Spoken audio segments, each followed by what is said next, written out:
গেল 15 তারিখ রোজ শুক্রবার বাংলাদেশের ক্রিকেট মহলে নেমে আসে কালো অধ্যায়। বিসিবি পরিচালক নাজমুল ইসলামকে কেন্দ্র করে বিপিএল ম্যাচ বয়কট করেন মেহেদী হাসান মিরাজ, মোহাম্মদ মিঠুন সহ অনেক ক্রিকেটার। যখন ক্রিকেটাররা সংবাদ সম্মেলন ডাকেন, ওই সময় সোশ্যাল মিডিয়াতে একটি চিত্র ঘুরপাক খায়।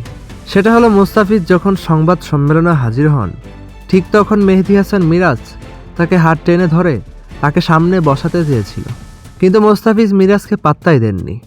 এ নিয়ে মুখ খুললেন মিরাজ, জানালেন সেদিন ফ্রিজের সাথে কি ঘটেছিল। বিস্তারিত জানতে ভিডিওটি শেষ পর্যন্ত দেখুন। এদিকে যারা সমালোচনা করছেন তাদের কথা শুনে অনেক সময় মনে হয় তারা আদৌ ক্রিকেটটা বুঝে কথা বলছে কি না।